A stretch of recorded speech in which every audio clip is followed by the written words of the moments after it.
At the beginning of 2023, it was the first time ever that I was consistently posting on a daily basis. Now, I didn't get a video every day, but I made quite a bit, and you guys seem to have really enjoyed it. But I'm sure you missed a lot of videos along the way, so I made this long-form video so you can enjoy all of our videos in a big collage. Because I'm sure you've missed a bunch, so of course you're going to watch all of it. Because if you don't, I'll come to your house and kill you.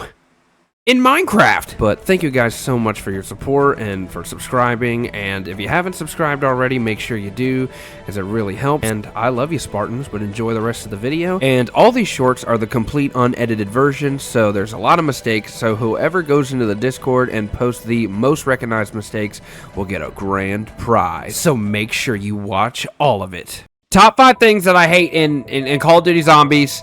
Because, yeah, I freaking hate it. Number 5, the guy who's stealing my kills. Okay, I'm also stealing people's kills, but I'm trying to do it, so don't do it while I'm... Number 4, the guy who keeps going down.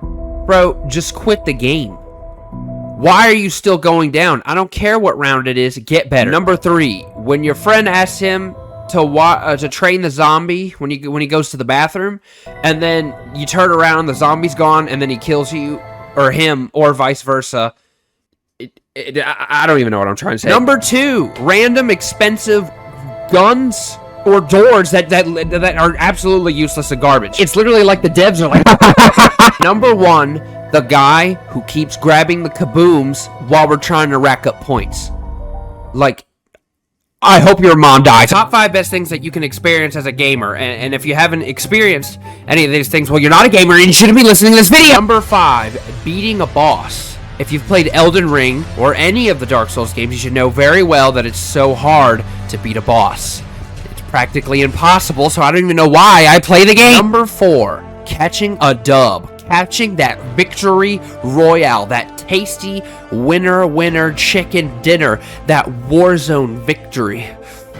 Oh, God. Number 3, friendly fire. Call of Duty is not one of the games that offers this, but to every other game ever, friendly fire it's just something that's just so nice. Like, if you did not shoot Captain Keys in the face, like, I don't even want to talk to you. Number 2, achieving an Easter egg or winning an achievement that you've been grinding forever. So, of course, it's gonna feel good when you finally do it. Number 1, somehow clutch up on the garbage team 1v5 because your teammates freaking... Top 5 worst feelings that you can ever receive as a gamer. And if you don't know what these feelings are, then you're not a gamer and you shouldn't be watching this video. Number 5, watching a cutscene and then out of nowhere it tells you to mash the buttons on your controller. Like, I was sitting down and relaxing, I just got to the cutscene, why are you making me touch stuff? Number 4, when you're about to beat a boss and he's got like 1 HP left, that little sliver, and he hits you with this crazy freaking combo and it just kills you like...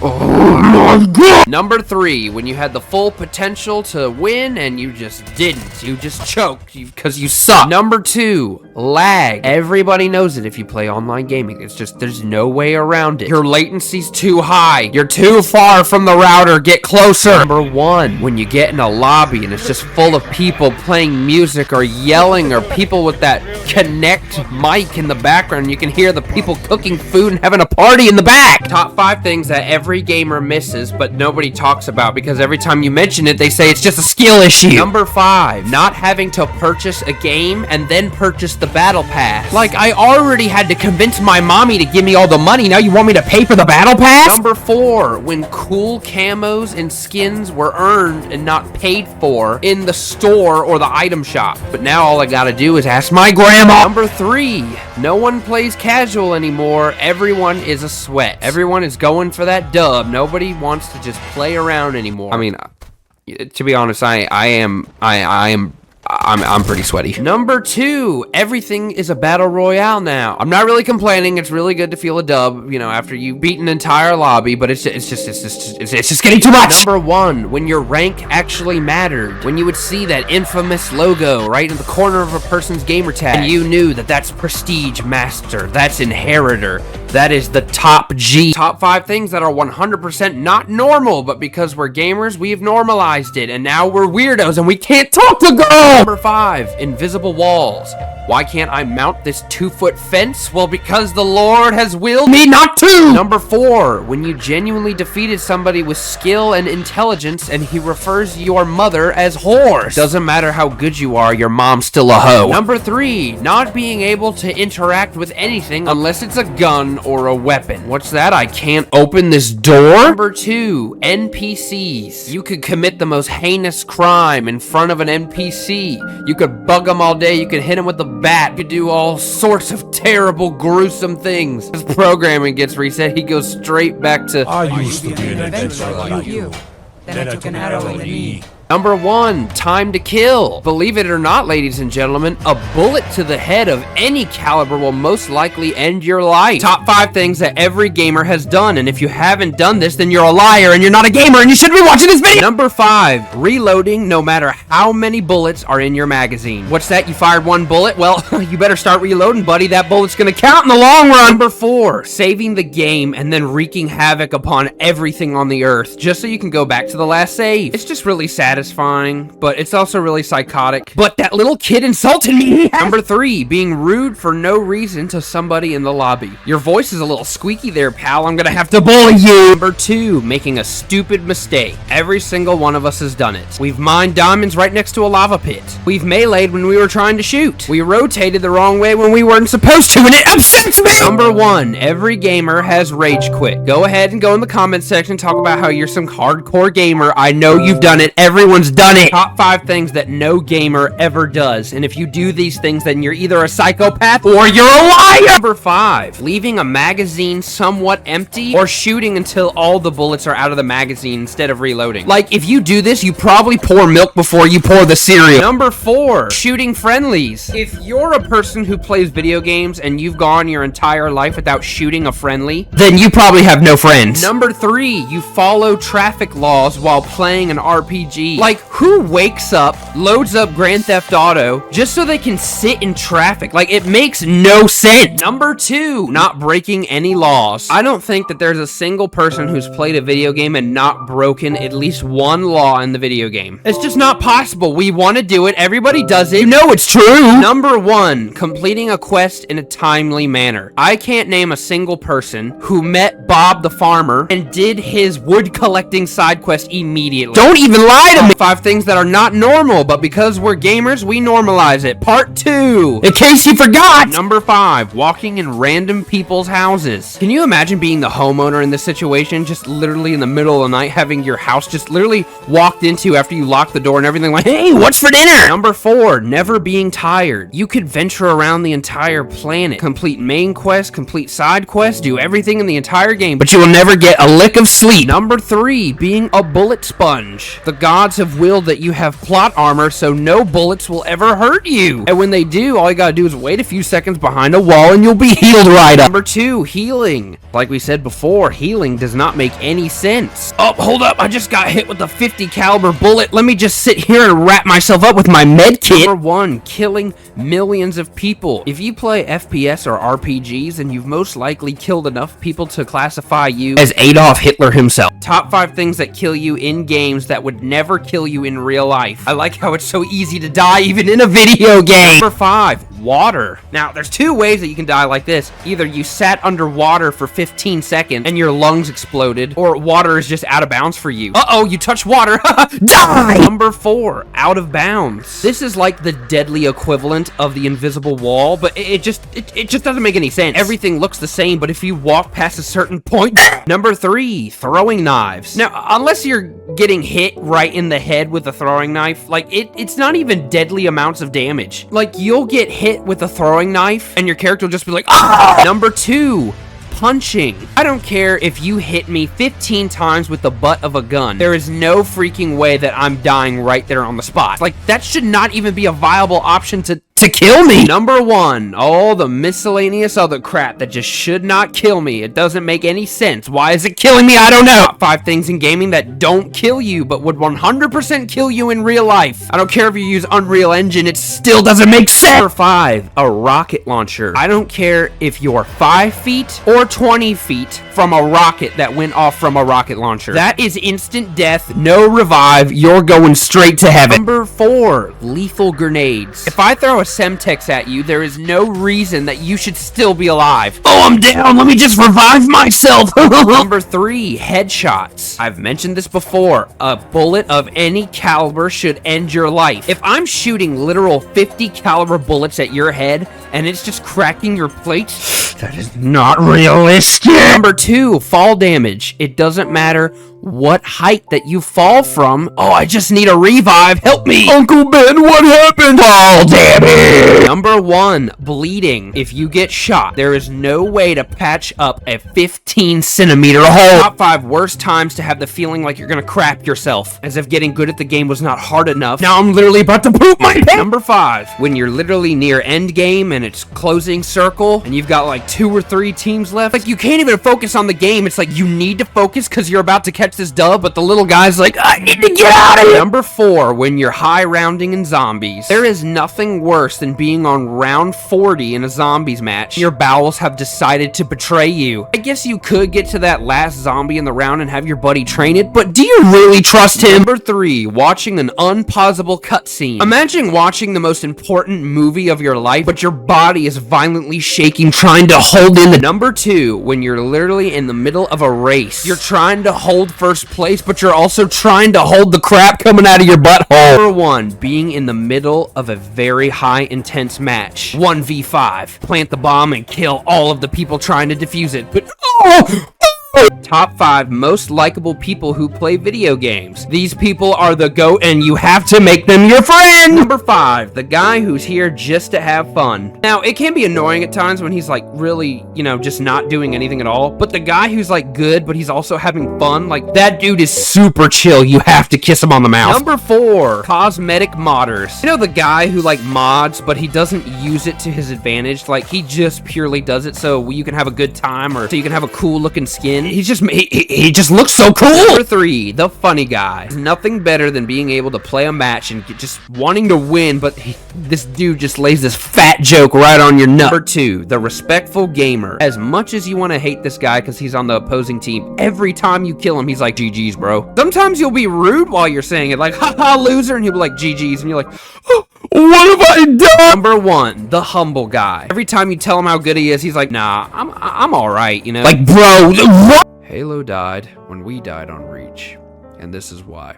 Halo used to be one of the best games in the world. Everyone played it, and it was a bestseller for a long time. So what exactly happened?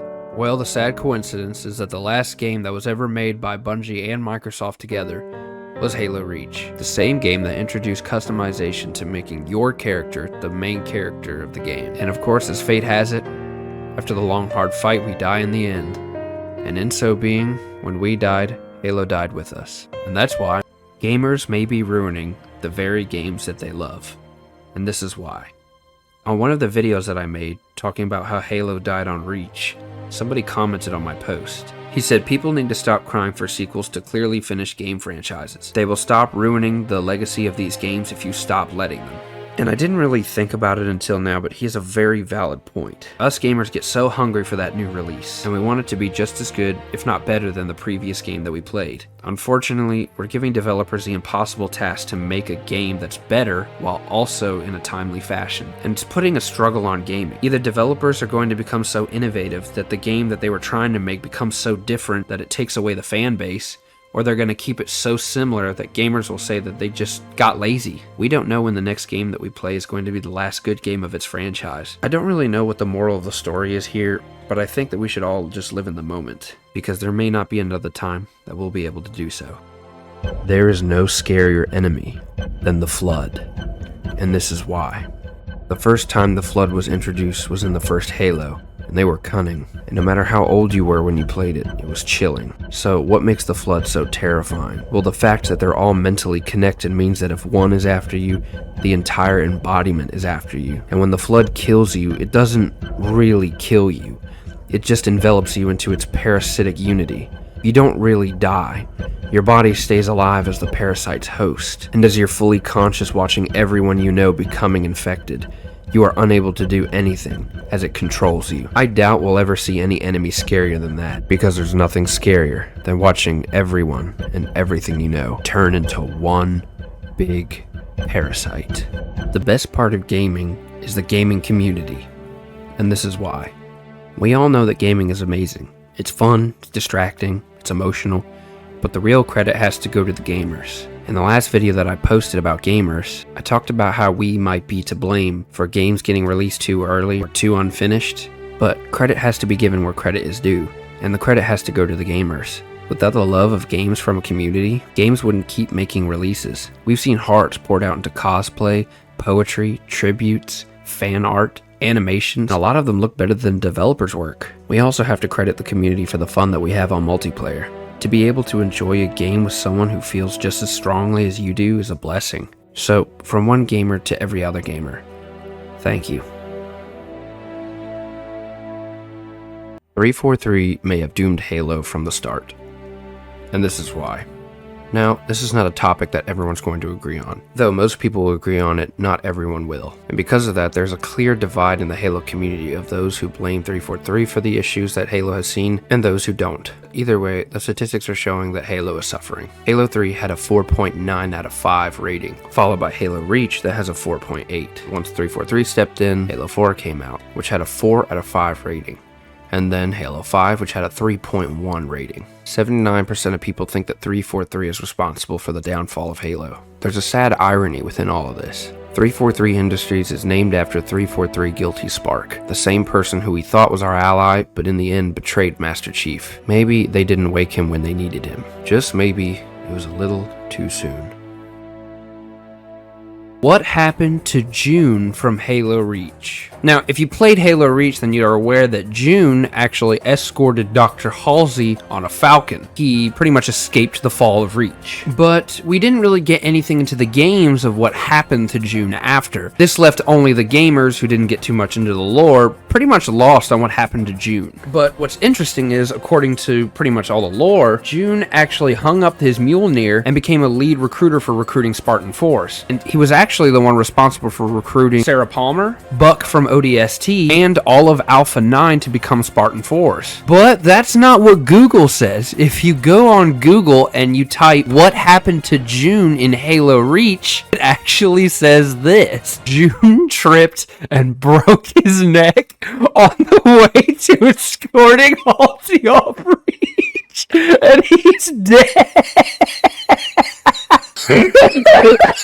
343 screwed up the Arbiter. After Halo 3, we didn't see the Arbiter in any of the Halo games. According to the lore, he was pretty much fighting the civil war against his own kind. He was fighting the Covenant and anyone who still followed the ideologies of the Covenant and or the Prophets. Then we finally see him again in Halo 5, and he pretty much does nothing. And when he finally sees Master Chief after years, he does nothing. He literally said nothing. A perfect moment would have been like Halsey coming up to him and saying, "Oh good, you're not dead." And he could have been like, "Were it so easy." That literally would have been perfect. That would have been just perfect. He could have said, and it would have been better than just standing there. Sergeant Johnson definitely died in Combat Evolved, and no one ever talked about it.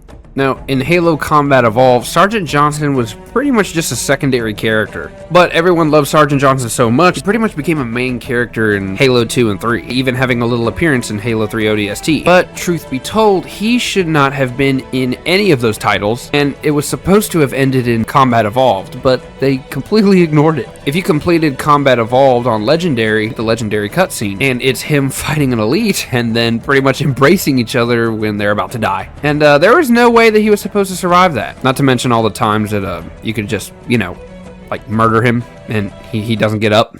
Yeah, he's dead. Why is Cortana all caked up? No, but actually, seriously, why was Cortana's design the way that it was? Well, from the very beginning, when we meet Cortana for the first time, she pretty much resembles a transparent hologram, but she takes on the form as a human. And as the games progress, she starts getting more human, more visible, more... So why was she designed the way that she was, and why did she constantly get improvements in the games? Now, aside from developers incentivizing Cortana's Rule 34 content, she did have a purpose for the way she looked. According to the lore, the reason that she looked the way she did was because it was supposed to be a distraction. There was going to be times where she was going to be consulting or ordering officers, and it was believed that if she had a predominantly attractive look, that they would pretty much bow to the will of her. But considering that Dr. Halsey made her look exactly like her nude self when she was younger, it just really shows how freaking egotistic she was. I used to look caked up like that in my youth. Halo doesn't tolerate your crap. Sorry, I know that was really aggressive, but let me elaborate. The first release of Halo was in November 15th of 2001, and it was the first time we've seen a Halo game. And of course, it being an introduction, this was the first time for everyone. And of course, as everyone knows, Captain Keyes gives you the pistol, and you have to go out and find your ammo. But I think it's safe to say that every single person who picked the ammo up off the floor went back and shot Captain Keyes in the face. But Bungie knew that you were going to do that. They made sure that you knew that they weren't going to put up with your stupid crap. Then they send a squad of unkillable Marines. They will just keep dumping lead on you until you die or quit the game. Now, I don't know if it was just supposed to be like a little Easter egg, or if they were really trying to implement not partaking in friendly fire, but it definitely didn't work, as I just shot away. Halo Reach was perfect. Now, I try my best not to keep it a secret. Halo Reach was by far my favorite Halo game, and I know that seems blasphemous considering that Master Chief was not a main character in the game. In my opinion, everything about it was perfect. It was the first time in a Halo game that we ever saw Spartans lose. We've been so used to seeing one guy, Master Chief, topple entire Covenant fleets. The Tale of Reach is about a squad of Spartans fighting their hardest in a fight that they were never going to win, but they fought regardless. Even though this might be an opinion, I believe that it was the first time in a Halo game where we saw ourselves in the main character. We could customize Noble Six to look exactly how we wanted, and he would show up just like that in the campaign. Noble Six was us, and it made it even sadder when we died. The fate of Noble Team was tragically perfect. If you played Halo Reach, then you know that all of Noble Team unfortunately perished on Reach. But a lot of people glossed over how perfect each death was. George was the biggest of the group, and he also loved Reach more than any of the others, and he died in one of the biggest explosions ever recorded, believing that he saved the planet that he so loved. Kat was the brains of the operation. She was the smartest and the most headstrong, and she died by a headshot from a needle rifle. Carter was the commander, the captain, and just like all captains, he went down with the ship. Emil was the up-close and personal, and just so happened to die by an energy sword. Noble Six was the lone wolf, the headhunter of the past, dying alone again, taking thousands of Covenant with him. And June, the sniper, lurking in the shadows, killing his enemies from where they can't see him. And just as he escapes death on the battlefield, he escaped the fall of Reach, and his own death along with his comrades.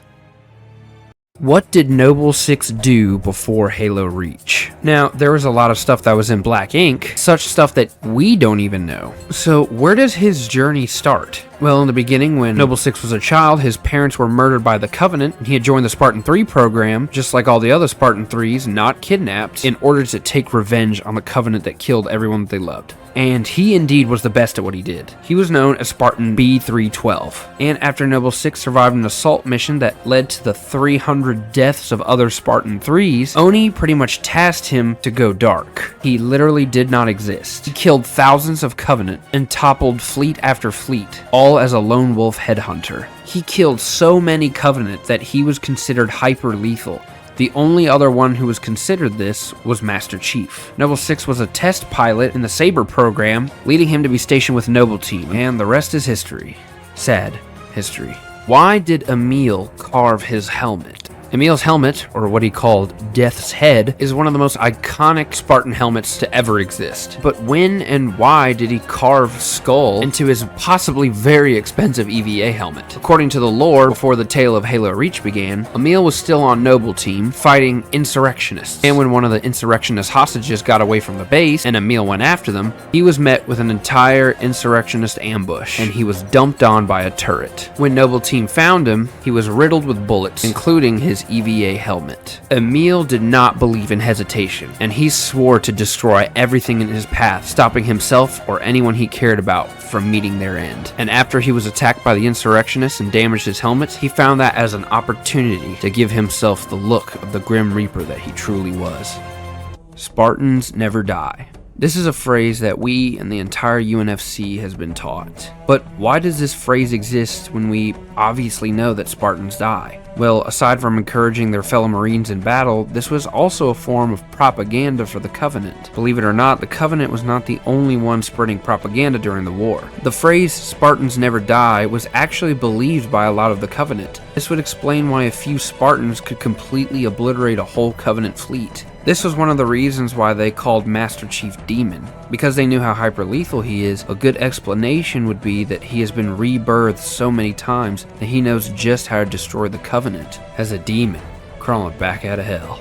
The Energy Sword. Now, first off, this weapon was designed by the Singeli, or elites, and only high-ranking elites are allowed to wield this weapon. This is because the weapon represents honor and mastery, and it's actually an insult for anyone other than a high-ranking elite to hold an energy sword, which is kind of a reason why they don't like Master Chief, probably. In the original Halo Combat Evolved, you actually weren't even able to pick it up. The weapon was only held by golden elites. It almost looked like it was gas. And then in Halo 2, you're finally able to wield it, and they got rid of the more gaseous form and they pretty much gave it some symmetry to it and then added a little purple tint to the sides. Then in Halo 3 they made it look way cooler, gave it a more sharper look. They even made little volts of electricity rolling up the blade. We'll skip over ODST because we didn't have those in there, but in Halo Reach they got rid of that electrical look and gave it a more edged look. And then we got a little bit of a change in Halo 4 and everything after. But the worst part about it was the sound went from this to this. Subscribe for more Halo stuff. There are many masked Spartans. Some of the most iconic Spartans that you can think of are ones that did not remove their helmet. Master Chief, Noble Six, Emil, just some of the many Spartans that we saw on the front lines that we never saw their face. So why didn't we ever see their face? Well, to break the fourth wall here, of course this was made to make it more ominous and more mysterious, and it honestly makes the character more memorable. Makes you want to know more about him. But if we're talking about in-game knowledge, a huge reason why we usually don't see Spartans' faces is because it's actually programmed in a lot of Spartans' trainings not to do so. Spartans have actually been trained to never take their helmet off in a combat zone, and it was well implemented because most Spartans don't really do it, which is why we ignore this. But what's interesting is that when they do it, it usually means they're about to die. I don't know if it's a show of rebellion to go against their training and take their helmet off one last time, or if they really do want their face to touch the sun before they take their last breath. But if we ever see a Spartan that we care about take their helmet off, there's gonna be a lot of tears. What does what really mean? Now, if you've played Halo Combat Evolved, then you'll know that every once in a while you'll encounter an elite, and you'll hear him say, "We know that the Sangheili have a different language than us, so what is he saying in his language?" Well, the short answer is, I have no freaking clue. I have looked at every little piece of lore, trying to find some connection to the Sangheili language, and so, in an in-game perspective, we don't know. But in an out-of-game perspective, this is actually Sergeant Johnson's audio when he pretty much just says, "Go, go, go." Go, go, go! They reversed that, what? Dropped the pitch, and then it sounded like. So, essentially, it could mean go, go, go, but, you know, we don't really know. There was another Noble Six. Now, a lot of people know this, but to those of you who don't know, Noble Six actually filled the shoes of another Noble Six that once existed. In the original trailer for Halo Reach, we see a Spartan that looks similar to Noble Six, but it actually wasn't really him in the battle. In this trailer, we see Kat actually get blown up, which is interestingly how she got her robotic arm in Halo Reach. But after she was rendered incapacitated, the original Noble Six, known as Spartan Tom, retrieved the bomb from Kat, flew a jetpack up to the Covenant ship, and destroyed it, killing himself with it. I don't know if he was meant to have a mention in the games, but other than the trailer, we didn't know he existed. But in the end, it was just the death of another Spartan, adding to the many that we saw and didn't see on Reach. The Halo community doesn't like my girlfriend. So I made a video a little bit ago about Emil's helmet and the lore behind it. By the way, go check it out and subscribe. But I was showing my girlfriend the comments and the views that I was getting. And she was like, "Watch this." And then she wrote, "I hate Halo" in the comment section. So me being the supportive boyfriend that I am, I gave her the pin of shame. So here are some of the wholesome replies that she got from the community. "I will sacrifice her for the great journey. Everyone has their own taste and preference. Have a nice day. And continue our march to glorious salvation. Your opinion has been deemed invalid." Halo was one of the first games I ever played, you monkey. You check the comments on my video? No, why don't you? Huh? You want to make a video about my reply videos? Do Spartans practice daily living? Now, you're probably wondering what I mean by this, and what I mean is, do they sleep? Do they eat? Do they pee? Do they show emotions? Are they real? Well, I'm gonna break down pretty much just some of the commonly asked questions when it comes to what a Spartan does. So, first off, yes, Spartans eat, they sleep, they pee, they crap. One thing that we have to realize is that we're not going to see every single aspect of the Master Chief's life, or any Spartan for that matter. If you were watching a television show and the main character just started taking a crap and you were just watching it, and there was like no significant outcome to him taking a crap besides him actually getting it out, like it just seems pointless. Spartan's Mjolnir was designed so that when they pretty much pee, the suit pretty much transfers the urine into drinkable water. I mean, look, that's them. I'm not doing. Is Noble 6 really dead? If you played Halo Reach, then you know that when you got to the end, sadly, Noble 6 dies. But we don't actually see him die. So, could this have been a teaser from Bungie to insinuate that he didn't die and they might make another game? Well, let's look at the in-game and out-of-game facts for how realistic this is. Let's say, hypothetically, Noble 6 did survive. The Covenant literally owned Reach. So not only would Noble 6 have to pretty much flee and survive, but he would also have to sustain himself with food and water and all the other things because, as I said in a previous video, Spartans do eat and sleep, so the likelihood of him being alive is almost none. From an out-of-game perspective, we know that 343 really doesn't have intentions of picking anything up like this, and I'm not gonna lie, I really don't want them to either. I feel like Noble 6's legacy is still intact, and he pretty much died a hero, so I would rather that he stayed a hero, and I really don't want 343 touching it. So, for the sake of being clear, he's dead. Noble 6 versus Master Chief. Who's winning?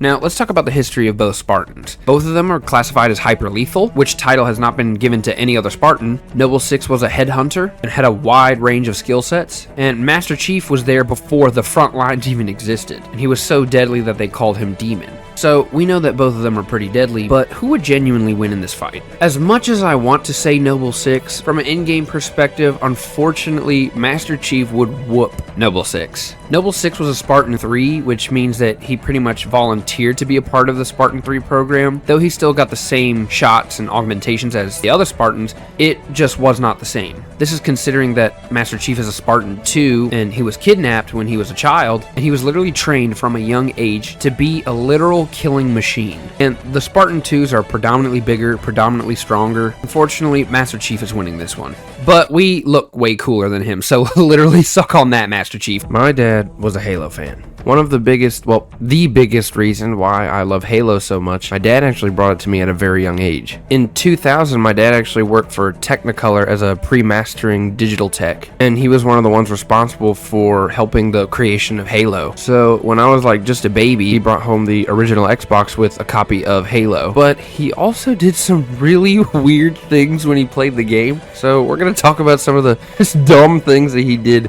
in the game. He literally refused to shoot friendlies. Like, he never had an urge to do so, and every single time that I did it, like, he would get so mad. He was like, "You're not supposed to do that!" My dad never picked up Covenant weapons. Like, I think when he played as the Covenant in Halo 2, like, he used them, but if he was the Master Chief, he literally refused to pick up Covenant weapons. Like it was some kind of Afghan's AK, like, oh, this is inferior. Why does water kill Spartans? If you played a Halo game with a small puddle in it, then you probably walked in it, and then you just died on the spot. And you probably asked yourself the question, how can I survive explosions? The gravitational pull from literal orbit and thousands upon thousands of Covenant. But I cannot survive 5 feet in water. So Spartan's Mjolnir is pretty heavy. Heavy enough to have the protection that it does, so it would be understandable that if a Spartan were to pretty much walk in a body of water, they would just do nothing but sink. But there was also another theory, which is that Mjolnir was made to survive the vacuum of space. And when you put Mjolnir in a body of water, it's the literal opposite of space, so it pretty much destroys you from inside the armor and you die. But regardless of what the real reason is, I just find it absolutely funny that you can pretty much survive anything, but if you just touch water, die! The Arbiter was the most humbled soldier. Now, the first time that we saw the Arbiter was in Halo 2, where he was being condemned by the Covenant and the Prophets for literally doing his job. He did what he was supposed to on the battlefield, but they still lost the Halo, and they condemned him regardless. And not only was he condemned for it, but he was publicly shamed and then imprisoned for what they deemed as heresy. He very well could have looked at it that the Covenant is not worth fighting for. He did what he was supposed to do, and he was still publicly shamed and had his honor stripped away from him. And he could say, the next time they let me out, I'm killing everybody or just leaving. But he did the complete opposite. Not only was he humbly gratified with the ability to be able to fight for his honor back as the Arbiter, but he genuinely felt like his self-worth was no longer intact. And he carried the same faith and belief in the Covenant as he did before he was publicly shamed and imprisoned. Now, call it blind fellowship, but I genuinely believe the Arbiter was one of the most strong-minded characters. Why are the Marines in Halo such bad drivers? Now, this is not a video where I'm going to ask a question and then I'll answer the question for you. Like, I'm genuinely curious and I want somebody to give me a real answer. Why are they so bad? I genuinely feel like, you know, when Combat Evolved came out, like, one of the biggest jokes was, like, letting a Marine drive in the front seat, and it was just so bad that it just became a joke. If I can load veteran difficulty bots in Call of Duty lobbies that are catching more kills than me in a regular lobby, there's no way that Bungie or 343 could not develop an AI that can properly drive. Like, for God's sakes, 343, if you're at least not going to be able to make a good storyline, please make it to where the AI can drive. A lot of people died on Reach. Now, if you played Halo Reach and you got through the campaign, then you'll see that a lot of civilians died. They were there when they were glassing the planet, glassing the city, and it begs the question, whatever happened to all the surviving civilians? Well, the short answer is we don't have a real definitive answer. They never pretty much broke down everything that happened to the civilians, so we don't know how many people survived, we don't know how many people escaped the fall of Reach. Majority of the population died. Even without being able to see how many people could have survived, a lot of people died. Civilians would not have been on the Pillar of Autumn, even though it was a big ship, but it was a special operation UNSC vessel, and as far as we know, only military personnel were aboard the ship. But if the vessel that the refugees were on were not capable of slip space, then they most likely pretty much died from the Covenant.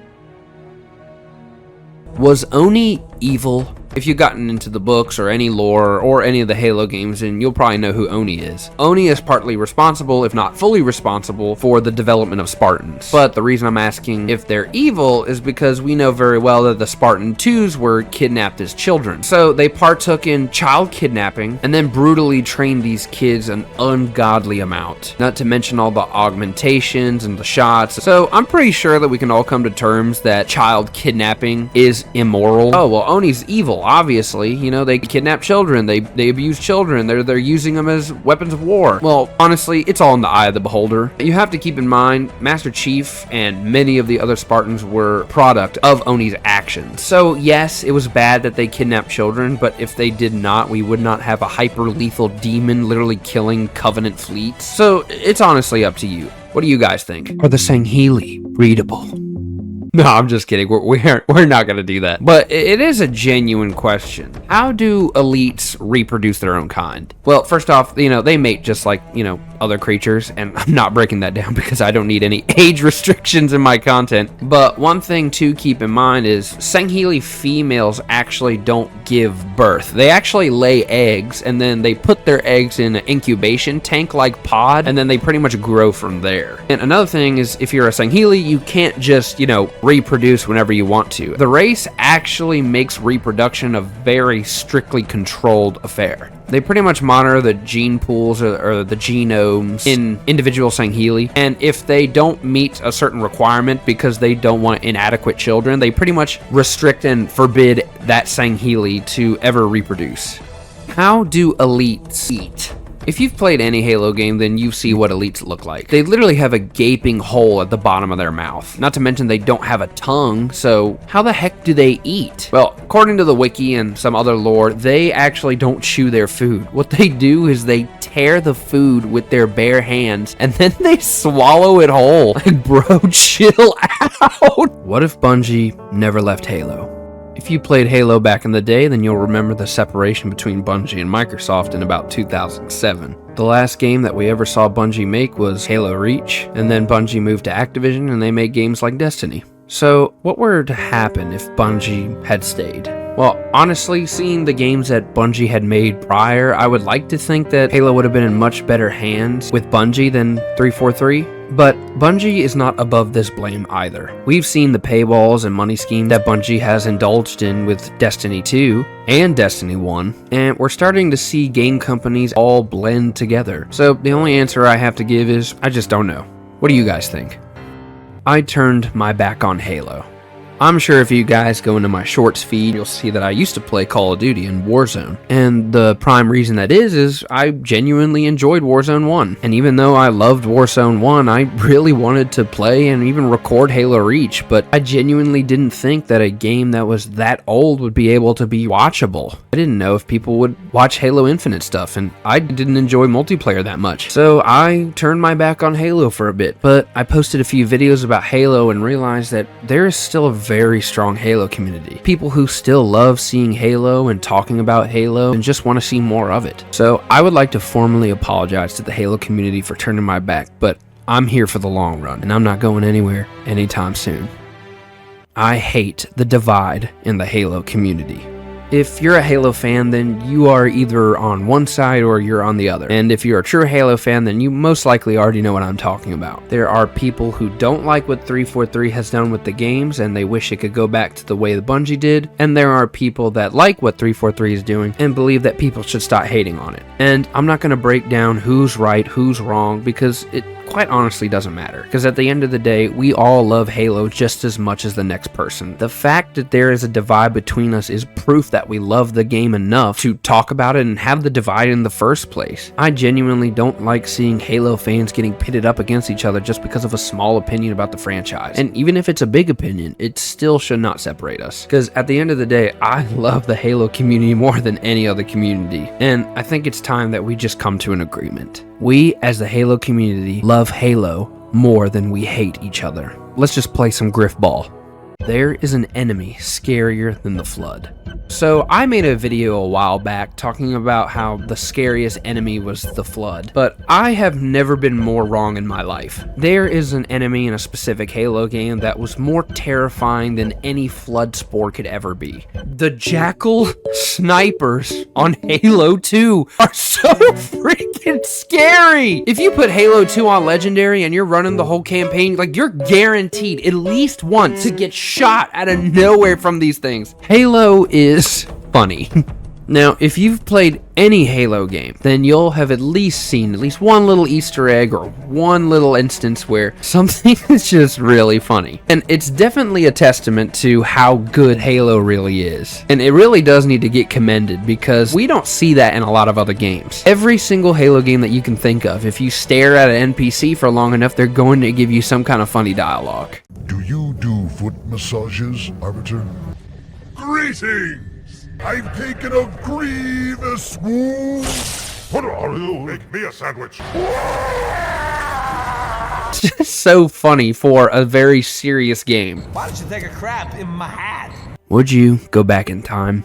I'm serious. Just think about it. Whatever the prime date of your favorite Halo game was. Maybe it was Halo Combat Evolved. Maybe it was 2. For me, it was Halo Reach. But do you remember the thriving communities? The amount of daily players that would play these games every day for long hours in the day? The responsibilities that you just did not have, so you had all the time in the world to grind out armor, or play the campaign, or just have fun with your friends. So, be honest. Would you go back in time? Do you remember Rooster Teeth? If you're an OG Halo fan, then you most likely know who I'm talking about. Rooster Teeth was one of the main leaders in the machinima world of Halo, and their series, Red vs. Blue, was one of the pinnacle entertainment for Halo fans, unrelated to their gameplay. And they were one of the huge reasons that there were so many machinimas back in the day. And the reason I'm bringing this up is because I was watching some old machinimas with my friend. We were watching some Red vs. Blue and CNP and bunch of other machinimas, and I just asked myself, what happened? Well, I remember another thing that Rooster Teeth had, AchievementHunter.com. They had these segments called Fails of the Week, and it was just blowing up, and everyone loved it. But once Halo 4 came out, they switched to Halo 4 Fails, and people just started falling off, and now we don't hear from it anymore. And yeah, we do have machinimas nowadays, but it's nowhere close to as prominent as it used to be. We may never see anything like it again. I love Halo.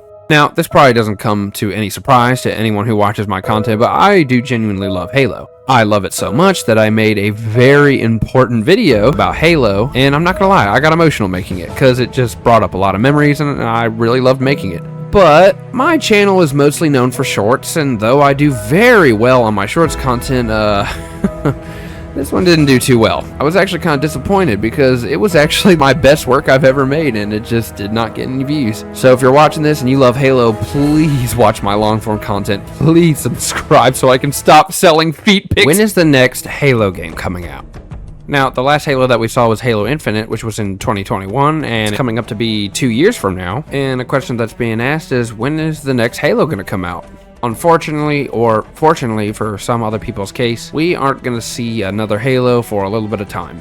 343 has made it known that they don't have any plans on making another Halo anytime soon, and that they're only going to update the current game with new seasons and stuff like that, and I feel like we're going to be here for a lot more battle passes until we see another Halo, which is kind of unfortunate. Were you a Bungie fan? Now, if you are a Halo fan, then you'll know about the separation between Bungie and Microsoft in 2007, and some of us followed Bungie and some of us didn't. I was one of the ones who actually followed Bungie, and I was super excited the first time that I ever saw the trailer for Destiny. And when I played Destiny, I actually loved it. I loved multiplayer, I just loved it in its entirety. But when they came out with the Taken King DLC, it punished players for not purchasing the DLCs, and it literally capped them from leveling up. And I had armor and weapons that I had fully grinded and fully leveled. I had the Thorn, which was an exotic pistol, and that thing wrecked, and I was really good with it. But I was a kid and my parents couldn't purchase the DLCs, so I was literally stuck, unleveled, with a weapon that used to be good, but now it's not. And because of that, I quit Destiny forever, and when Destiny 2 came out, I swore I would never pick it up. And I'm glad I didn't, because I'm seeing the same paywalls that I saw before. Halo is beautiful. Now, putting the graphics aside from older games, because, you know, older games have worse graphics, that's just how things work. But for its time, Halo has had some of the most beautiful sceneries and some of the most amazing visuals. And the artwork of Halo itself is just absolutely crazy. Not to mention all the cinematics with the Covenant and the nature that manifested on the rings and all the other things. It's just such a beautiful game. And it deserves its spot as one of the most stunning games, graphic or scenery-wise. Get ready for some weird crap. So, Halo made a community post a little bit ago where they're celebrating Pride Month, and posted this along with a picture with a new created Pride nameplate and Pride emblem. And the comment section is just full of people who just love this idea. And you may be asking yourself, what does sexual orientation have to do with the first-person shooter? Well, you're going to be asking yourself the same question with my content, because thanks to Halo's inclusion of sexual orientation, this month I'm going to be making sexual-oriented content to celebrate Pride Month. How much can fit into an elite's mouth? Did the UNSC have breeding programs? Did the Arbiter spread his seed? Is Noble 6 a virgin? All these questions will be answered this month. Was Noble 6 a virgin? Now, if you played Halo Reach, then you'll know that Noble 6's file was in a lot of black ink. What if some of that black ink was covering white ink? Well, in order to figure this out, we have to look at the facts. You can customize Noble 6 to be whatever you want, which means that you are Noble 6, and you are definitely a virgin.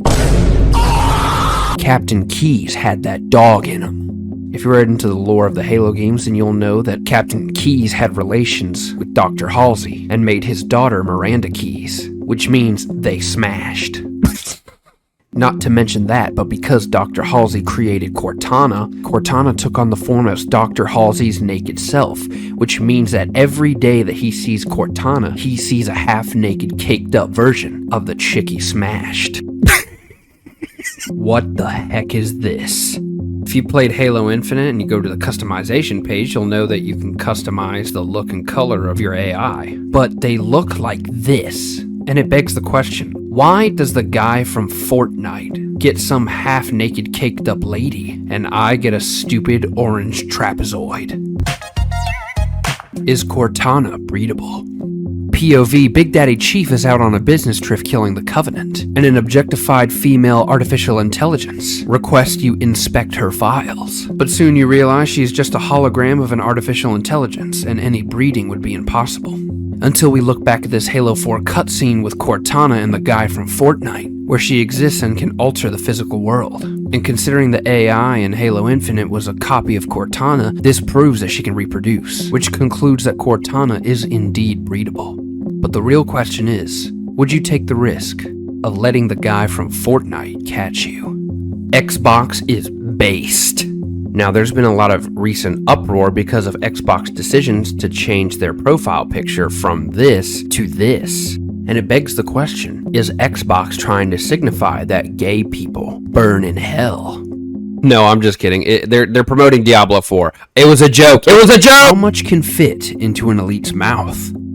Now, after looking all over the internet and the wiki, I found that apparently this is not a frequently asked question. So, after reviewing multiple incidents of footage, I have determined how big elites' mouths are, thanks to this Halo 3 cutscene where Master Chief shoves a magnum up the Arbiter's mouth and he doesn't gag. I've determined that about 5 magnums can fit in his mouth. Then we remembered that their mouths extend, so we multiply that by 4, and that is 20 magnums, which is the size of 60 hot dogs. The Flood is a sex offender.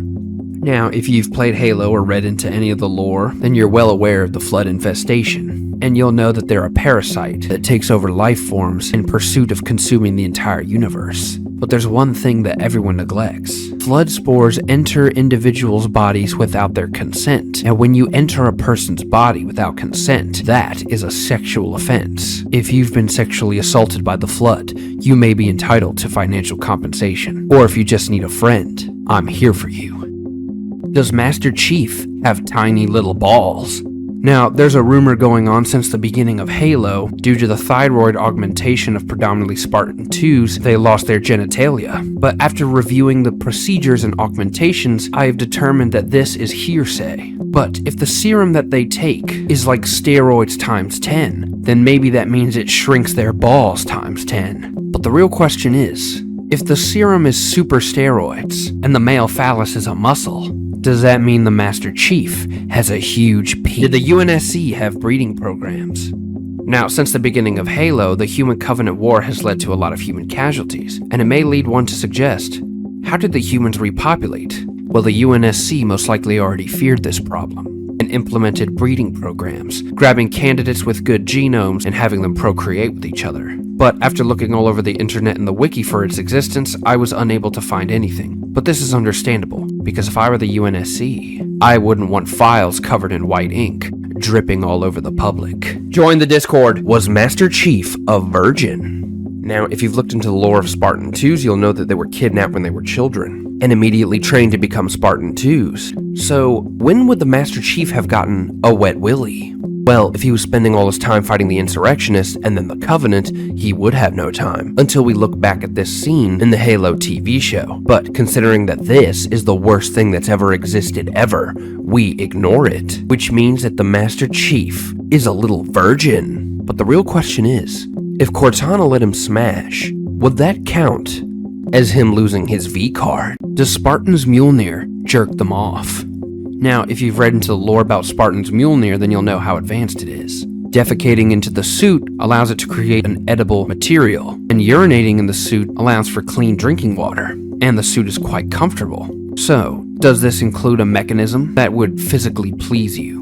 And this rumor has been going on for a long time, but unfortunately, it is not true. And because of this, I no longer want to become a Spartan. Did the Arbiter spread his seed? Now, if you played Halo 2 and 3, then you'll have played as or even interacted with the Arbiter. And you may have asked yourself a question. How could such a handsome reptile thing be single? Well, after looking all over the internet, I've found an interesting discovery. The Arbiter, or Thel 'Vadam, had a son named Autel 'Vadam, and he helped his father to end the Covenant conflict prior to the Covenant War. And this means one thing, and one thing only. The Arbiter is a player. he smashed so hard that he birthed this giant burly creature. The Flood is forklift certified. Now, if you played any of the games or read any of the books with the Flood, then you'll know that they're a parasite that consumes all sentient life to destroy the universe. But there's one thing that everyone neglects. When the Flood consumes a life form, it retains all its memories and knowledge, which means that it knows everything that the things they consumed knew. They knew what really happened on 9/11. They knew if there was any breeding amongst the Covenant. And most importantly, they knew how to drive a forklift. But the real question is, would you take the risk of meeting the Gravemind if it meant he would tell you why 343 sucks? The Covenant hires sex offenders. Now, if you've played any of the Halo games, then you've probably seen jackals. But something you may not have known about the Kigyar is that they're one of the only species in the Covenant that don't believe in the Great Journey. And the Kigyar species is actually just a bunch of pirates. And the only reason that they joined the Covenant was because they were allowed to pillage and kill and other terrible things. And what were pirates known as back in the day? Sex offenders. So in reality, the Covenant is deploying sex offenders. But the real question is, would they allow you in the Covenant after they saw your browser history? Hammy Shep responded to my video about the Master Chief's balls. Check it out. Does Master Chief have tiny little balls? See, this is when my Halo knowledge really comes into play. If we pause right about here, you'll see that the Master Chief is packing that schmeat. Now it's just so sad that such a highly respected lore expert can be so wrong. This is not his schmeat. This is a UNSC-issued ball protector to protect the Master Chief's tiny little balls from any grunts punching them. And after I respectfully attempted to inform Kamishep of the mistake he made, he threatened me with violence. And it begs the question, how many times has this lore expert told his filthy lies? And what if this is our true savior? We've got another Halo content creator talking absolute rubbish. It's incredible how many clueless Halo... Are Spartans breedable? Now, if you played the Halo games or read the books, then you'll know about Spartans. But there are different versions of Spartans. Most of the Spartan ones died off, but Sergeant Johnson was a Spartan, and he knows what the ladies like. So he is indeed breedable. Spartan 2s, on the other hand, suffered greatly because of the thyroid augmentation, and lowers their sex drive, making it very difficult to breed. Spartan 3s are somewhat of the same story, but not as much of Spartan 2s. Spartan 4s are the most breedable of all.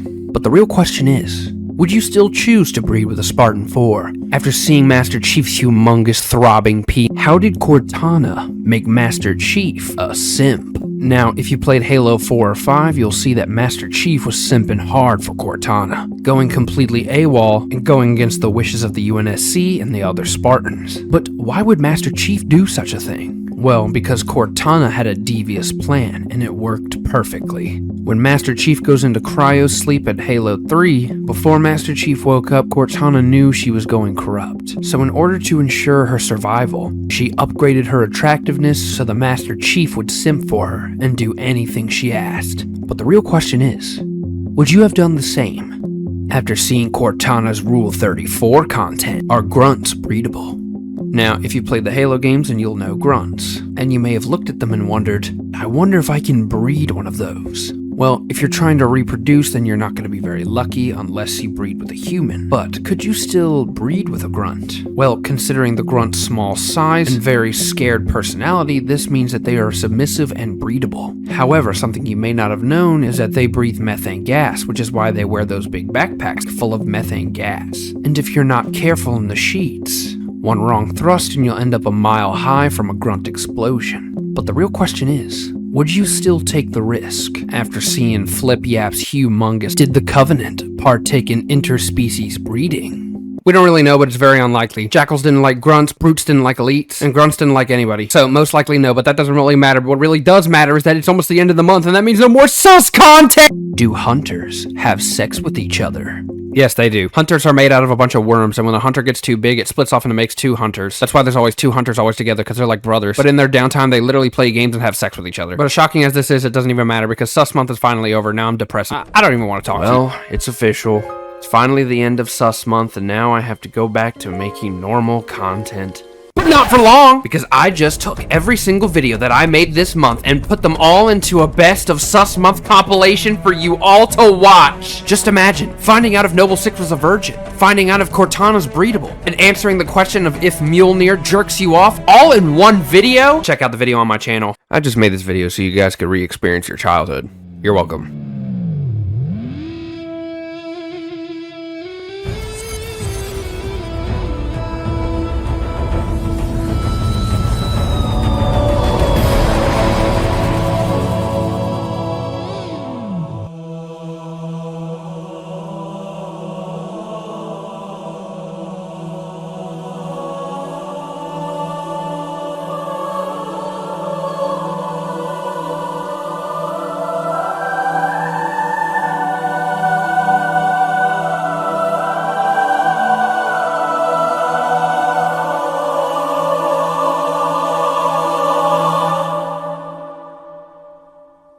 Halo Combat Devolved? Now, this is actually pretty cool. So, Mike Mills and the developers at Crusader Studios had designed something pretty cool for Halo fans. Using Game Boy Studio, they devolved Halo into a playable Game Boy game, and it's pretty fun. Both the gameplay and the music was edited so it has that Game Boy feel to it, and it's pretty crazy. It feels like an authentic Game Boy game. Now, although you cannot play through the entire Halo game because it's still in development, you can play the first mission, and you can play this on a demo version on their website, which is fully playable on your phone or your desktop. Now, I don't know when the rest of this is going to be developed, but I'm freaking excited. I hope it comes out soon because I want to play the whole thing. But the link for this game and the page that it's on is in my description and in the comment section. Please go check it out and play it and try it out for yourselves. It's pretty cool. Join the Discord. Now that the Ocean Gate submarine situation's finally over and you can stop seeing memes about it on TikTok, we can finally talk about what it did to the gaming community for a little bit. So the infamous Logitech controller became an Amazon bestseller overnight. The situation got a bunch of gamers starting to get into submarine games for some reason. GTA saw this for a little bit. The submarine mission in GTA 5 was one of the most played missions during the Ocean Gate incident. And then they had a mod where you could use the Ocean Gate submarine. Y'all are wild for that. Ghost from Call of Duty and Emil from Halo Reach are the same person. Both of them never show their face. Both of them use a skull to cover their face. Both of them like to tell jokes. Both of them are very violent. Both of them are very likable. And both of them unfortunately died blindsided by the enemy. Now, before you go on saying, oh, Bungie copied Activision, huh? When we saw Simon Riley die in November of 2009, not even a year later in September of 2010, we saw Halo Reach release. And games don't take less than a year to develop, so they were already developing their characters. And it could be a crazy coincidence, or it could be Simon Riley's ghost traveling through game files to end up right back on the big screen, only to die again. When it comes to Halo, you are the most important person.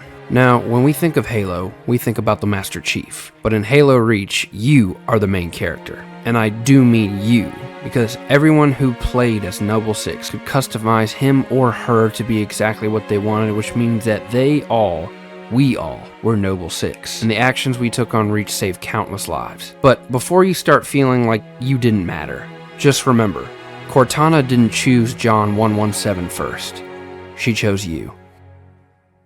Xbox just caught a huge W. So, Microsoft finally won their case against the FTC to buy Activision and Blizzard, and that means everything associated with Activision and Blizzard is all coming to Xbox. And because of this, Xbox came out and announced that they are going to be publishing every single Call of Duty that's ever existed and putting it on Xbox Game Pass for free. PlayStation's been getting too many dubs. It's about time Xbox finally got one. Join the Discord. Did any Spartan have a mental instability? Now, this question came from the Discord. Don't remember who, but somebody asked me if any Spartan had schizophrenia, and that got me wondering if any other Spartan had a mental illness. But when Oni selected the child candidates to become Spartans, they made sure to weed out any mental instability, so anyone going into the program most likely didn't have one. But what about post-deployment? Could Spartans have developed any mental instabilities or mental illnesses over a period of time, like perhaps from trauma? Maybe that there's some undiagnosed depression or other issues, but as far as we know, no books, game, or any lore has ever talked about any Spartan having a mental illness. Also, thank you, Lore Daddy Camishet, for giving me more info about that. Join the Discord. Saddest deaths in Halo Reach, ranked from least sad to most sad. At number 5, we've got Cat. Even as a kid when I played this wasn't a sad moment for me. Nowadays when I watch it, I just laugh.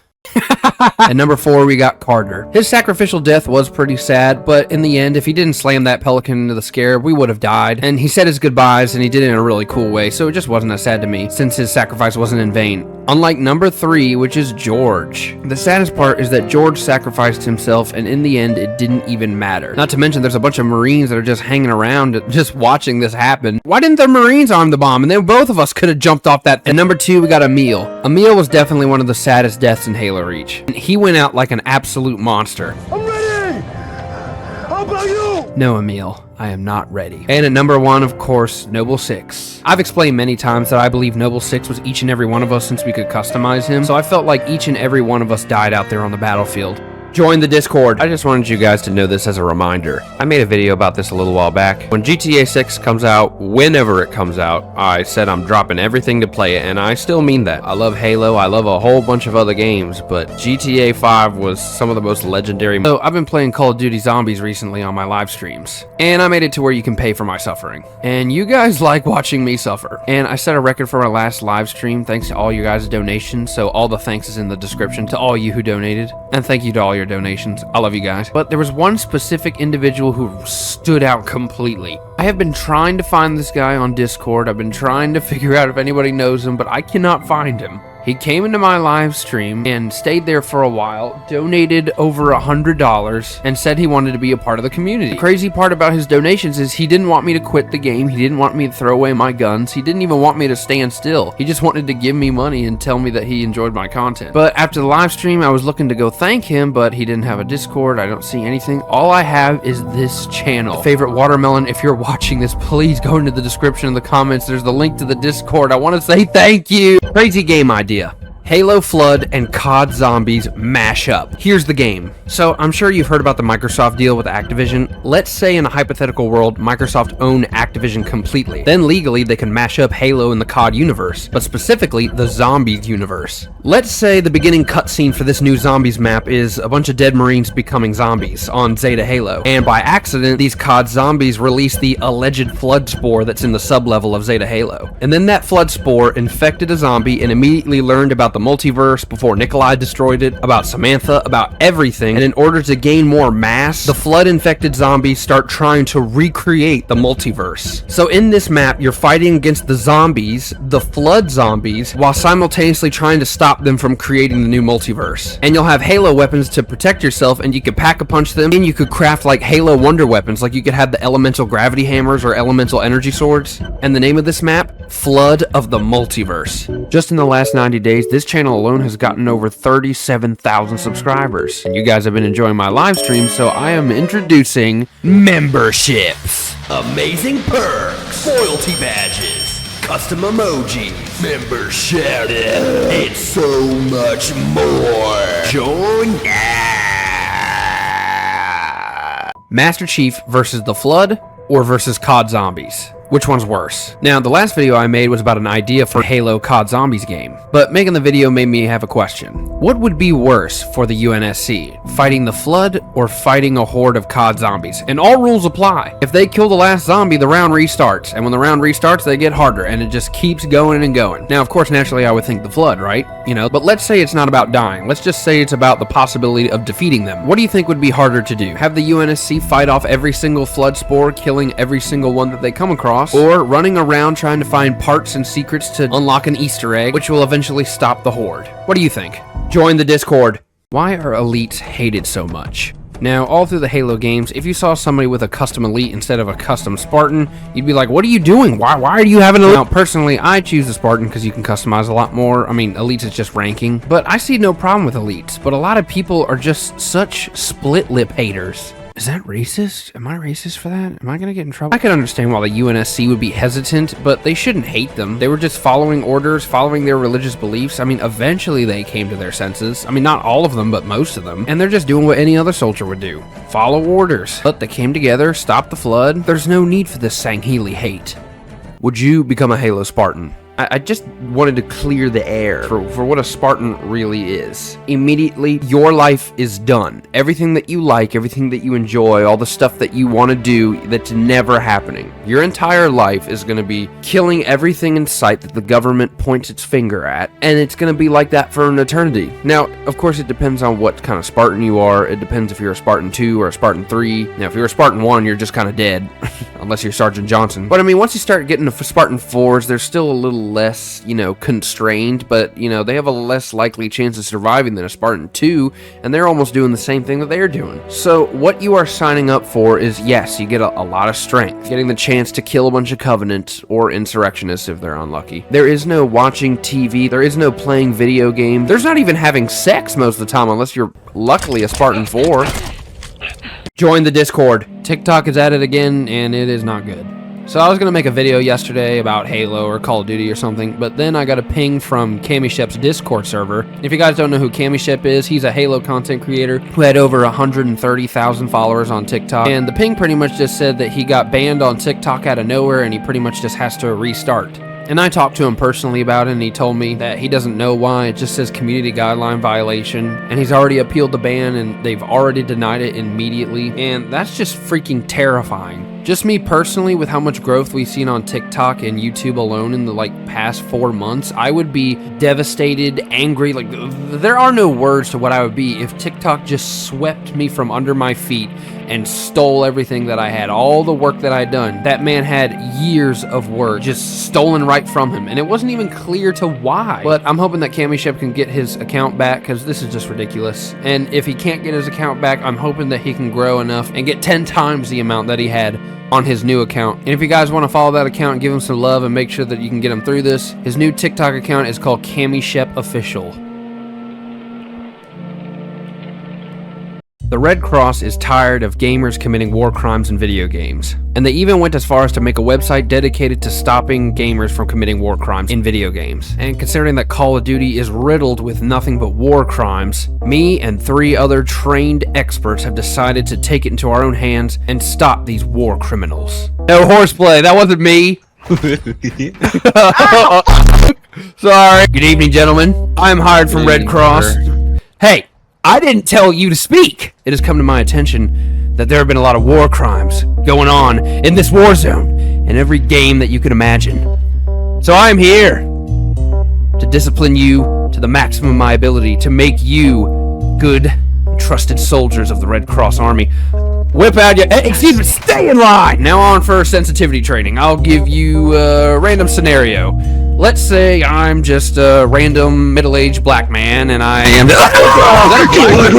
Stop resisting! Of the many other Halo content creators that I talk to on a regular basis, who haven't been unrightfully banned, one of them has written a Halo book, and his name Alexander Furman, but everyone else knows him as Phoenix Affliction. And the name of the book is Halo Defiance. And he had talked to me a while back and told me that he'd been working on this book, and it's finally out. In this book of the Halo universe, the year is 2539, and it's been more than a decade since the beginning of the Covenant War. And with little time to prepare, Task Force Commander Captain Alistair Fulton and his small fleet has been dispatched to meet the Covenant head-on to buy time to the citizens of Boundary so desperate to evacuate. But it'll be available soon at Barnes & Noble and Amazon. Make sure you go check them out on YouTube, TikTok, and all those other social media platforms. And make sure you give it a read, because I sure am. Join the Discord. The Halo and Call of Duty beef is over. Now, if you're a true gamer, then you'll remember that back in the day, Call of Duty and Halo had a beef as old as time. iPhone versus Samsung, Xbox versus PlayStation, and Halo versus Call of Duty. Now, I think it's crazy that Halo could go toe-to-toe with a multi-platform game, and it's crazy that a game that is exclusively made for Xbox could have such an impact on gamers to have this argument. And back in the day, Halo was without question the top dog. But I was sitting here realizing, man, COD and Halo don't beef at all anymore. What happened with that? Well, I remember the last time that Halo and COD had beef for real. At the same time that the Halo 4 trailer came out, the best Call of Duty ever known to man, objectively, Black Ops 2 was also releasing at the same time. Everyone was talking about it. What are you gonna get, Halo 4 or Black Ops 2? What's gonna be better? Then after that, Halo just started falling off, started making worse titles, and Call of Duty just started, doing, better. But Halo couldn't compete against Call of Duty, and then Halo just started slowly losing its touch.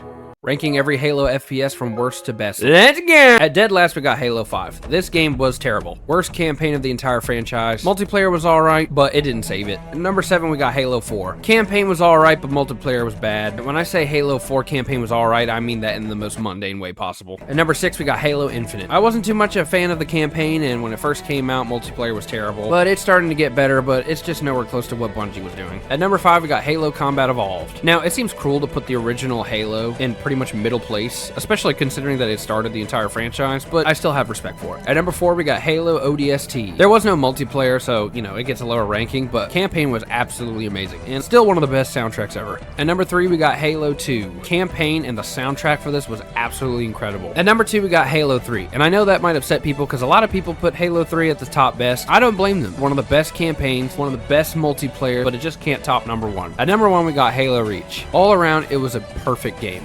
Which game had a more disappointing reveal? Call of Duty Vanguard or Halo Infinite? Now, I played both, and both were pretty bad. But keep in mind, when Halo Infinite first came out, the game was broken, and I personally didn't like campaign that much, and to me it was a huge disappointment. But Vanguard was pretty bad on release as well. I think I can speak for most of us. Vanguard was a huge disappointment. I mean, the whole thing was just a mess, and it's still to this day one of the worst selling Call of Duties to ever exist. But write what you think in the comments. Now, I know Halo Infinite's getting better, but that wasn't the question. The question was, Halo is dying.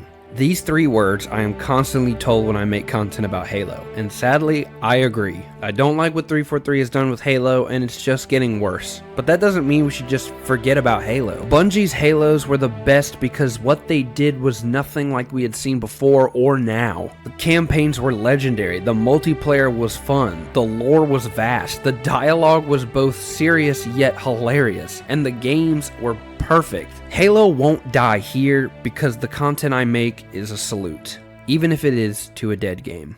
Join the Discord. Top 5 gaming franchises with the best soundtracks. These games had the most banger of soundtracks, and if I missed any, tell me what I missed in the comments. At number 5, we got Minecraft. No, but actually, Minecraft music is iconic. The music is still the same, and it's just still iconic as ever, and you can't miss with it. It's relaxing. At number 4, we got Doom. Do you want to take over an entire country while simultaneously ripping people's throats out? Well, this iconic soundtrack is just for you. At number 3, we got the Soulsborne games. Specifically for me, Elden Ring. I loved the soundtracks of all the games, but there's something different about Elden Ring. But either way, the whole Soulsborne franchise is incredible with their music. At number 2, we got Elder Scrolls, specifically Skyrim. I freaking love this entire soundtrack. I don't think there was a single song that missed for me in Skyrim. Like, the whole thing was great. And at number 1, you guessed it, we got Halo. The best part about it is it doesn't matter what Halo you pick. Combat Evolved, you get the original. Halo 2, you get Steve Vai on the guitar. Halo 3 with this banger soundtrack. Halo Reach, Halo ODST. Oh, banger! It's so good! There's something that Call of Duty did in the past that I want them to bring back, while simultaneously, I know for a fact that it would be a terrible idea to bring it back. Custom emblems. Custom emblems were a perfect idea to help a person express themselves or create something cool for other people to see,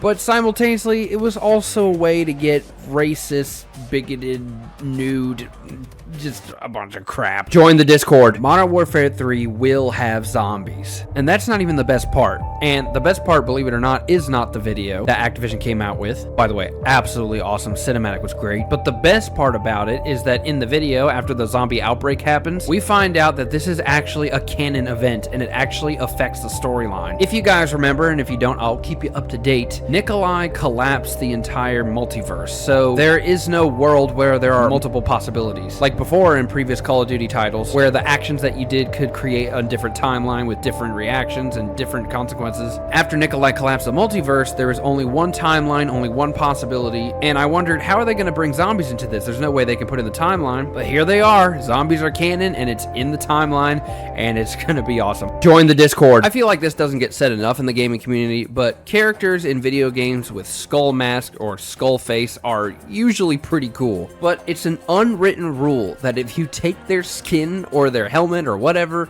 and you go into multiplayer with it, you're automatically the most uncool person in the lobby. And it's not even because you're portraying a cool character, because they're still cool, but it's been so overplayed for so long. It's just ruined the imagery of these cool characters. Like, I guarantee you, the same kid whose bio says, "Oh, I don't care about anything, dark vibes going around," is the same guy who has the EVAC or Emil's helmet and also Ghost when he loads up Warzone 2 matches. So if he's a game character in a campaign and he's got some lore, he's cool. But if you're just some kid playing the game, you've automatically ruined it. Join the Discord. Since the beginning of Halo, starting with Halo Combat Evolved, the Needler has always been a deadly weapon. Once the needle has been shot from its weapon, once it hits a collective spot, all the needles will pretty much supercharge and just explode, destroying everything in its path. But in the same breath, in Halo Combat Evolved, when you do your melee animation with the Needler, you do it needle first. And I thought, well, shouldn't that kill the target and explode and maybe even hurt you as well? Well, thanks to Hyper on YouTube and his animations, we gotta look at what meleeing really should look like. You know that was cool. Go subscribe to Hyper. Join the Discord. Top 5 things that all gamers universally hate for some reason. Number 5 is shotgunners. If you lose to a guy close range with a shotgun, even though it's close range, you're still gonna call him out for it. And the worst part is you've done it too. Everybody has used a shotgun. They're great close range. You're gonna lose. I'm sorry. Number 4 is loud mics. Anybody who's yelling into their mic unless they're being funny is just being annoying. If you're playing loud music or having a freaking party in the back, just don't turn your mic on. Number 3 is trash talkers. Now, I could put this with the loud mic people, but it makes it even worse if they're loud. Even if you're good at the game, nobody likes people talking trash the whole time, but it is satisfying when trash talkers get absolutely destroyed, even if they're on your team. And number 2 is cheaters. If you scroll through any TikTok live and find somebody who's openly cheating on their live stream, I promise you, any amount of money, they're getting absolutely clowned in the chat. And number 1, sweat. Back in the day, we just told them to get a life. Nowadays, you tell them to touch grass. It's always been, and you're always gonna hate the guy who's better than you. Join the Discord. Crudely explaining Halo. Today's episode, The Covenant. Floaty ballsack snake. Evil fascist turtles. Angry gas goblins. Dino bird. Gay inbred worms with cannons. Split lip reptilian samurai. Annoying bug things. Monkey. So, a lot's been going on recently. The new MW3 beta has come out and people have been playing that, and soon MW3 is going to be out. Everyone's talking about how Halo Infinite's making a huge comeback with their new add-ons, with their flood armor and new firefight modes and new AI stuff. It's looking great. Problem is, I haven't got to experience any of it. In fact, I haven't made a video in almost over a month. Why? Well, because I just proposed not that long ago and I'm actually going to be getting married. Now, calm down. That doesn't really mean anything. I'm still going to be playing video games. I'm still going to be posting videos on YouTube. Just going pretty slow right now because me and her are going to be moving out. We're just figuring things out. Once we're moved and all that, hopefully we'll get this ball rolling. Another day, another victory with OG. Epic Games reintroducing OG Fortnite is a textbook move to revamp a freaking game. Like, literally everybody stormed to Fortnite. I couldn't get any of my friends to play anything else, which is proof that if games just did stuff like this is what would keep a game alive. And with Call of Duty, especially with this atrocious mess that we've seen, they need another revamp. And I promise you it would work. I guarantee you, if Activision came out with a revamp of OG Warzone and released the Verdansk map, that would bring Call of Duty back alive. Because we all know it's not going well right now. Master Chief was not the luckiest guy in Halo. This guy was. Sergeant Johnson was a survivor of the Spartan 1 program. And I say a survivor because Spartan 1 program was a complete disaster and most of them died. And because of that thing he should not have survived, he got partial immunity to the Flood, which is also something he should not have survived. And then at the end of Halo Combat Evolved during the legendary cutscene, we see him clearly embracing an elite knowing that they're about to die. And he should have died, but plot armor got him back to Halo 2. When you gonna tell me how you made it back home in one piece? Sorry, Guns. It's classified. My best pranks ever played in Halo Reach. Those Covenant rascals knew a thing or two about jokes. At number 6, we got George. He always knew how to make the best fireworks, and he went out with the best fireworks ever. At number 5, we got June. He's always leaving the party while it's still going on. That little rascal, such an introvert. At number 4, we got Carter. He's always showing off his skills in the cockpit. Carter, what are you doing messing around that Pelican? This is going to influence the rating on your next OER. At number 3, we got Emil. He's always playing around. Those little prankster elites snuck up on him. Stop playing, you guys. We got stuff to do. At number 2, we got Noble 6. He's always recording himself doing crazy stuff. What a little idiot. At number 1, the best prank was when the elites pranked Cat. What a funny prank. So, you made it to the end. I guarantee you skipped all the way to the end just to hear me speak, because you knew I was going to speak. Don't try to pretend, and you're going to go back. You're going to go back and you're going to watch all that. You think you're just going to skip out on me? Oh, I don't think so, pal.